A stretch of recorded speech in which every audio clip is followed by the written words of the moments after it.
So this is Larry the Barber Man here with David Diggs of Barbersinc Barbershop here in San Jose, California. David is an international educator for Andis Clipper Company. He's also the host and owner of a series of instructional videos. David is also an author of a great social media book called How to Build Your Business, as well as a new addition to his series of education, which is an inspirational video called The Diaries of a Barber, which is, in my eyes, a portrait of every single member of staff that works in his shop. Would that be fair to say, David? Yeah, that was the goal of the Barbershop Diaries. As barbers, we listen to all of our clients' problems and going on and family and work issues. So the diaries gives our barbers a chance to tell the world our story and what we've got going on. Okay, and talking about stories, it seems like you've got a great story from, I don't know, rags to riches, if you like. Would you care to tell me a little bit about your story from the beginning? I'm smiling a little because that's the first time I heard it described like that. But my story as a barber, it was a long, tough one. A lot of people in my area know my story and even other places I go. But I've had to face a lot of life hurdles like everybody else. And through my life hurdles, there came a point where it's widely known I was incarcerated. I was incarcerated in the California State Penitentiary for 5 years. And upon my release, I was released with really nothing. And I used barbering to build my life and put my life back together. And it's definitely added and given me structure and goal and meaning. So when I started, I started with zero. I started with nothing. I'd catch public transportation to San Francisco Barber College, and I would have my fingers crossed that day I made enough in tips to catch a transportation back home and maybe buy lunch if I was lucky. So it's been a lot of hard work though. It's been a lot of hard work. It's been 5 years since I finished barber school. And in that 5 years, I've accomplished a lot. However, it hasn't been easy, but at the same time, I'm proof that it's possible. Okay. So at the moment, you've got a very successful barbershop running here with 13 chairs, and you've got like a real family kind of atmosphere going. But I can see that you're kind of quite high up there in terms of education with your educational series. Tell me, what was your inspiration and motivation to start this educational series?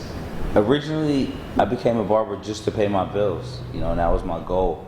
I can contribute my half of the family income.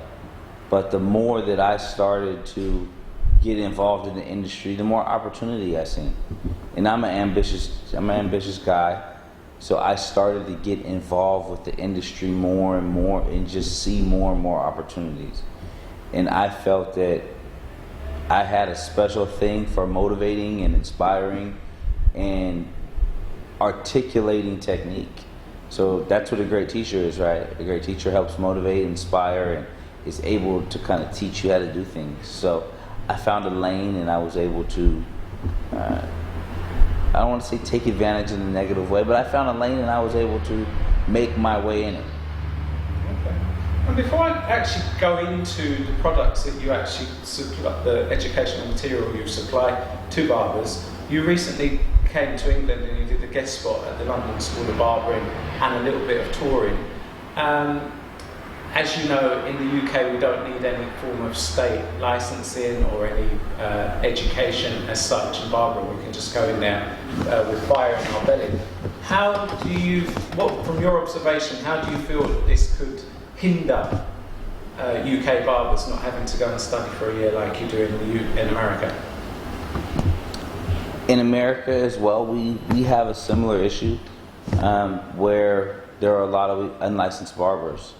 And when there isn't structure, there are things that barbers just need to learn, especially with sanitation, especially with the proper handling and treatment of tools and clients, and just being able to identify infectious diseases and problems with the human body.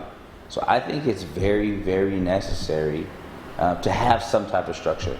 And this definitely isn't putting down anywhere that doesn't have a government structure to govern barbering, but I think that it helps. I think it's necessary. I think it legitimizes the business and the industry in a whole, and it holds people to a higher standard. You know, you're not just going to get any old Joe that wakes up and says, you know what, today I'm going to be a barber, and he snaps his fingers and he's cutting guys' hair and he's messing them up and he's hitting them with the razor and he's not cleaning it right. And those are things you have to worry about, you know, I guess as a client. You know, does your barber know the right things? Does he know how to disinfect his tools? Is he using his razor on another guy that he gets blood or human fluids on, and then he's using that on you? So, I mean, common sense would say he's not, but believe it or not, common sense isn't as common as you think. So I just think that regulation adds a legitimacy to anything. Okay. Yeah, I mean, last night I was fortunate enough to watch one of your videos, and I have to say I was very, very impressed as a non-barber, because I've seen some instructional videos and they're not clear. Nice. I found your work very clear, very easy to assimilate. You go into a lot more than you need to, in the sense that you explain what different hair clippers are for, you explain different barbering techniques, you go through everything so clear. Was that what you intended to make, to literally take all the thinking out of your products? Definitely. With me, I'm still a rookie.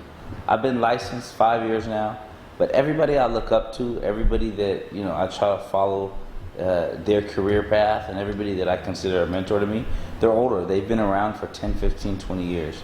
So I'm just a rookie. And, you know, stepping into the education realm, I'm really, really a rookie. In London, I think you guys might see a flood of guys wanting to be barbers now. Here, we're seeing a flood of barbers now that want to be educators. And being an educator, there's no regulation. So now we're getting an influx of people that are calling themselves educators, but don't really know how to educate. And I shook everybody's hand in the industry, man, and bought their DVD. I have a stack of instructional DVDs, and I didn't get one freebie. Not that I wanted one. I wanted to give somebody credit and make sure that I knew I valued what he put into his product, but I shook everybody's hand. Gave them their $40 or gave them their $50 all over the country, from Connecticut to Atlanta to New York to California. And in doing this, I just wanted to learn from the best. But when I was watching a lot of DVDs, I seen that they were missing a few key components for the beginners. All the DVDs I bought were excellent. However, most all of them started out at an intermediate level.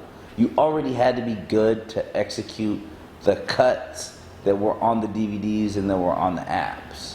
You couldn't be that beginning barber. You couldn't be that beginning cosmetologist who doesn't even know how to properly hold a clipper and execute those haircuts. So I said, you know what, let me stop and back all the way up. Let me create something for somebody who's in cosmetology or barber school, who's maybe a new barber or doesn't understand the new techniques that are available. So I try to start at the beginning. I try to start at the beginning and fill in the gap that was there, fill in a hole. Most of the barber videos I see now, they're just a bunch of haircuts. And guys would compete. I have 4 haircuts. Well, I have 8. Well, I'm going to put 12 on mine. But nobody would include a theory section. What clipper is that? How is this clipper better or different from that clipper? How do you even hold it? What are my options? So I want to back up, show people, hey, here are the tools you need. Here's how you hold them. You know, here's how you use them. And I wanted to add that theory to the DVD. Theory makes anything, you know, truly educational. You know, you practice before you play. So it's like the practice. No, I have to completely agree with you, because after watching the video, I felt like I could go to my large collection of clippers with the model with the same hair and taking my time. I'm kind of 92% confident as never cutting someone's hair. After watching your video, I could actually do that. So that's good news. I salute you for that. Thank you very much. I don't think the goal of somebody that wants to be an educator, I don't think their goal is just to get followers. I think it's a great goal to have. I had a goal of being an educator as well. But before I stepped out on that limb and even added it to my title, I worked as an apprentice. You know, I brought Christina Goree to my shop. She works for wall clippers, but she's an amazing barber, and she's one of my mentors. I brought Donald Conley to my shop and worked underneath him as an apprentice, you know, carrying his boxes, picking up his tools, watching how the real educators educated.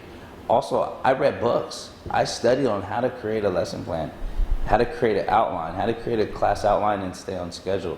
So it takes studying to be an educator, and I think guys just think it's a cool title, you know, or they want to do it, so maybe they're picturing it so it comes about, you know, which is good. I want everybody out there to strive to be all they can be. But before you proclaim that maybe you're an educator, make sure that you've done your homework and make sure you've fine-tuned your craft, if that makes sense. Because there is a craft to education. You don't want to get up there and just cut hair. You have to be able to talk and articulately explain every single step of the haircut. Besides that, though, you have to be able to maintain the attention of your crowd. If you're cutting somebody in front of a group of people for an hour, hour and a half, you know, are you watching and making sure they're taking notes or playing on their phone? Do you know the difference? Do you know the difference how to engage somebody or pull somebody back in when you see their mind drifting? So it's a lot bigger than just cutting hair. You know, you have to know how to really teach what you're doing and engage people. Okay, and talking about these products, what are the DVD series that you've got? Name them. Things that are around here. So first, before I decided to come out with a DVD, actually I had already had a DVD recorded. I just hadn't put the final touches on it and put it out. And talking with one of my mentors, Kenny Duncan, who's the lead educator for Andis, I let him know, like, you know, being the humble person I am, I'm a rookie. I'm just still trying to find my way. I'm trying to find my lane and make sure I do what's right for me. And he let me know that there are a lot of things that a lot of guys are already doing. Try to find something that nobody really has executed well, and maybe you take that over and make that your lane. So there are a couple other mentors of mine, one named Chin and one named David Hyland, who wrote books. And industry-wise, they were the only two guys I knew that were writing books. And me looking up to them, me taking their classes and talking to these guys on the phone, I decided maybe I'd be the third, you know, maybe I'd join them. And I wrote a book called Social Media Strategies for Barbers and Stylists, How to Grow Your Business.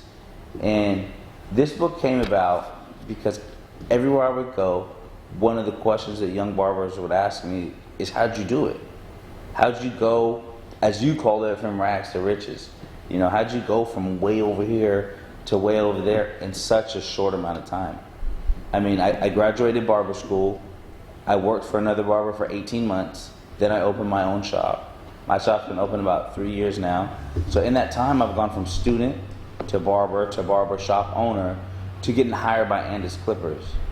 And nobody's done it that fast, period. If I look at the roster of every major Clipper label team, nobody's done and accomplished all those goals in such a short amount of time. And before I recognized it, other people recognized it. And they would ask me, how did you do it? What is your secret?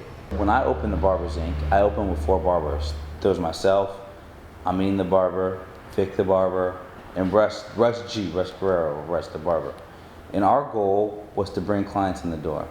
So 4 of us as a team, we hammered social media every single day. We had races to see who could get the most Instagram followers, or contests on when we post a Facebook picture, who would get the most amount of likes and comments. And we did this every single day for a year. But our goal was to bring clients into the shop. But little do we know, the internet and social media is being viewed by the world. It's not just being viewed by my areas. Downtown San Jose isn't the only group paying attention to social media or Facebook. It's bigger than my city, it's bigger than my area. And little did we really comprehend at the time that the world was watching. It wasn't just our area. And yes, we did build a great clientele for the shop, but as well we built fans all over the world. So social media has been a huge key to my success. It's put myself on the world stage. You've simplified it into this book, because I was just amazed at the amount of information I've got by just such a tiny little book. So I told my story with this book. How did you do it? This book is not corny and technical and dry. I structured it, I created an outline to it, I took a lot of time and thought in putting it together, and I told a story. How did you do it? How did you achieve your success? This book tells you from start to finish. It tells you from day one when I signed up for social media. It has illustrations, and as you read through the book, I will refer to a situation and I'll point that situation out on my social media so you could reference it. But social media definitely has changed my life, and I put everything I know about social media in this book. So the DVD series that I created is called the #Faded Barbering Instructional DVD Series. Currently there are 2 available, and before the end of 2015 there'll be 2 more. Now, as I talked about earlier, I felt that this series was necessary because of the holes or the gaps that are currently out there with the DVDs. Now, when I back up and I look at the gentlemen and the barbers, my peers that have DVDs, most of them might create a DVD every few years. I don't know anybody with 3 or 4 of them. So to set a goal to create 4 in 1 year, it was pretty ambitious of myself. So I'm cutting it close to the deadline, but I'm still on schedule. By December, the 4th one will be released, and I'm pretty happy. I'm pretty proud about it. But every DVD has 5 to 8 haircuts. I'm featuring other barbers as well as myself. I do personally at least 5 haircuts on every DVD, and I'm very explanatory. Not only do I break down the tools and the technique, but I really articulate every step of the haircut. Okay, if my viewers wanted to purchase these DVDs, where could they go to get them? Everything is available through my social media. If you go to my Instagram and click a link, it will take you right to the store. I have about 4 or 5 different websites, and everything kind of ties together. So if you go to thebarbersinc.com and click on store, you will be able to find everything that we have for purchase. It's actually been a lot of both. So there was a time, man, I had a lot of time to think.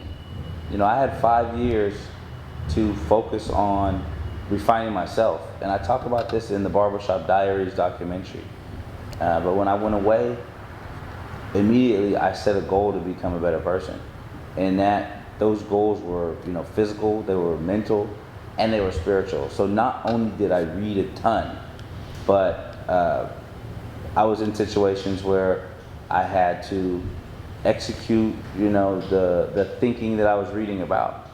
So it's actually both. Not only have I lived through situations that have taught me important life lessons, but at the same time, I think I've read the material to help keep my brain focused and help keep me on the right track.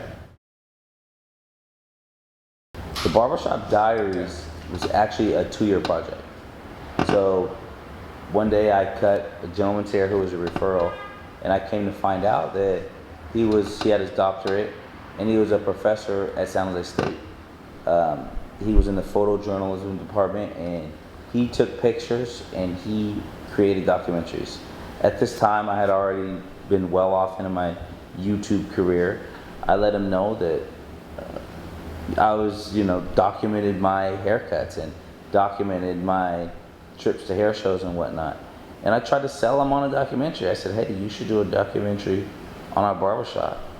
And he stopped and he turned to me and he was like, who wants to watch a documentary on cutting hair? But that wasn't what I was trying to ask him, I said, it's not about cutting hair. I wouldn't want you to do a documentary on cutting hair. I already do that. But I have 10 barbers, and we all have amazing stories. We have stories that can motivate and change people's lives, and they need to be told.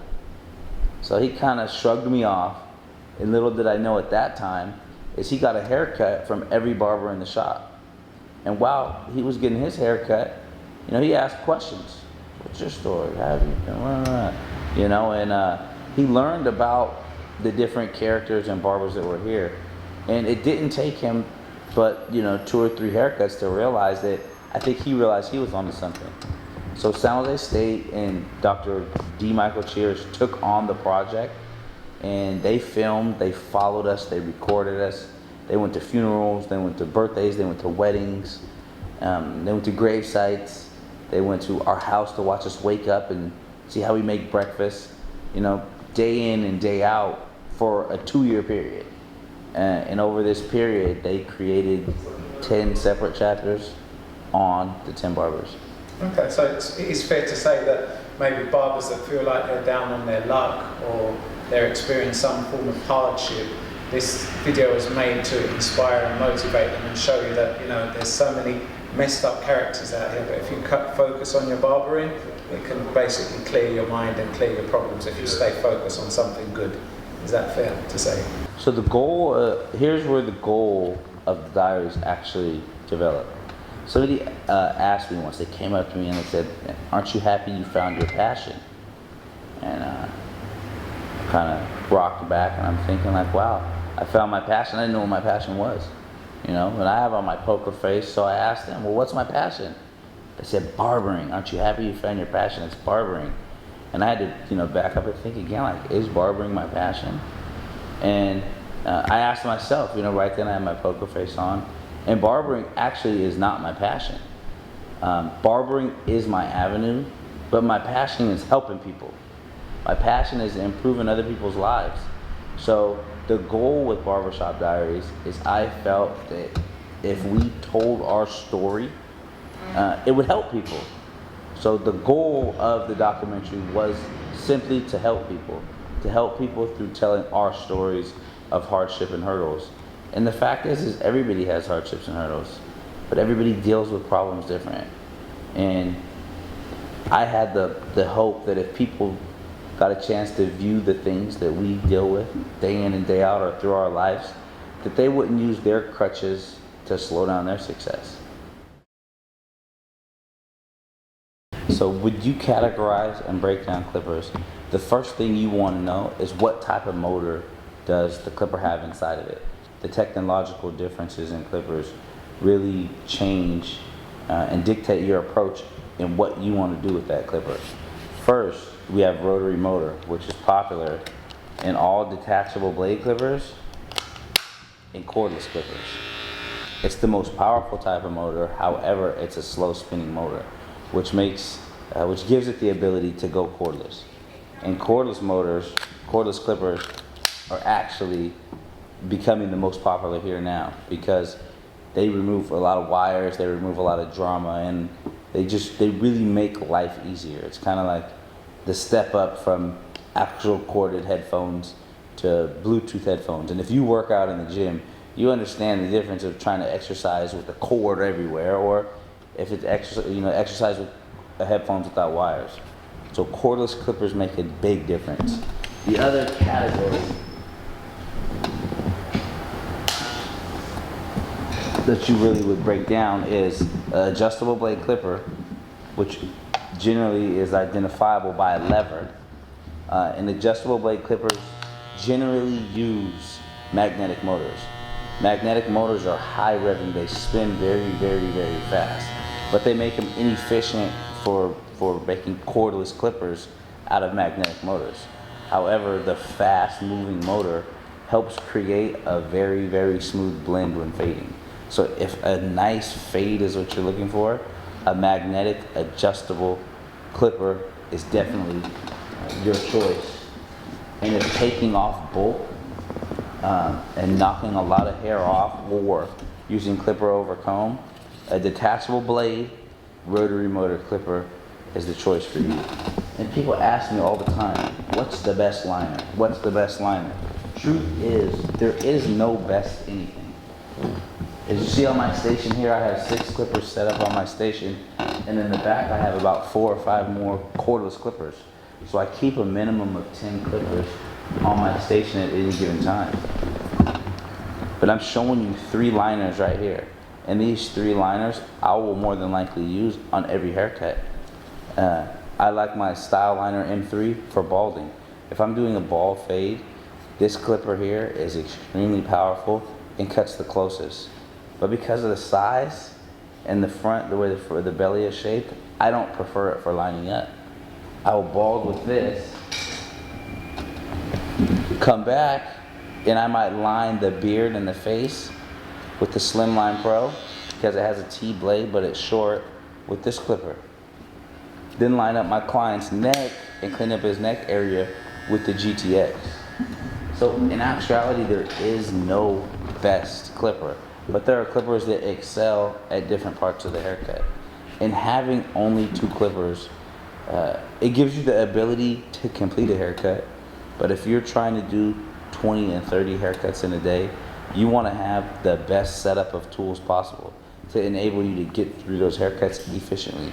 If I told you simply by adding 1 clipper to your arsenal, you could save 6 minutes on every haircut, how much time is that saving you during the day? Yeah. 6 minutes on every haircut. You do 20 haircuts, 20 times 6, do the math. You can save time and become more efficient by having the proper tools. And it's just important to know what those tools are and what they're the best at executing.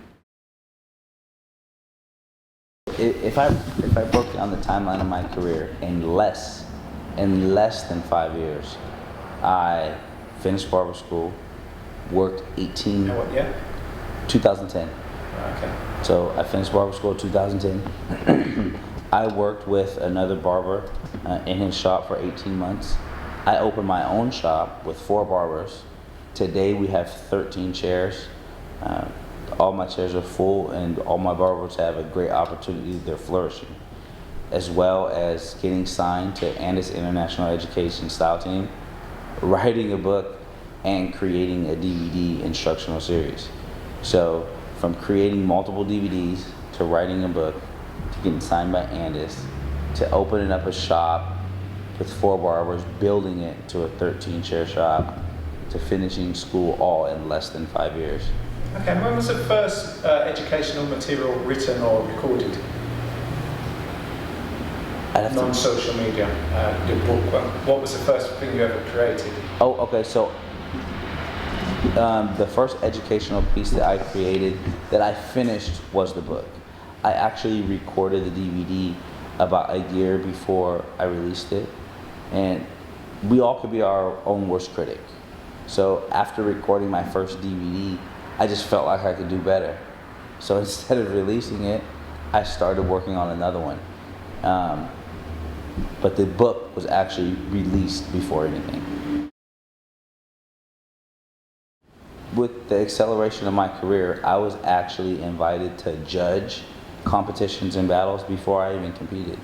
So for earlier in my career, when I would judge battles are basically competitions where you would get 4 or 5 different haircut competitions. Barbers would come together and they would compete against each other in those competitions. One competition might be the fastest fade. You get 15 minutes to do the best fade you can do. I've competed and won trophies in fastest fade where there's 40 barbers on stage at the same time. I won trophies for old school haircut, non-electric, where you have to complete every aspect of the haircut with non-electric tools. That leaves you with what? A straight razor, a comb, and your shears, right? Taking it to the beginning. So there are different types of competitions, and at the different battles, different competitions exist.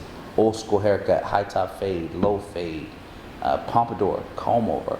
So each battle chooses what competitions that it wants to have, And when I attend now, usually I'll judge and educate. I'll be part of the education panel before the battle. The battle will usually last 3 to 4 hours. There'll be vendors set up. It will be like, a hair show. And barbers will compete on stage for cash and trophies.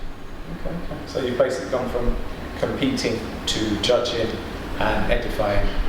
My situation is like a sandwich. I was judging and teaching first, and then I heard whispers out there like, this guy's judging, he hasn't competed. This guy's judging, he hasn't. He doesn't even know what it's like to be in a battle.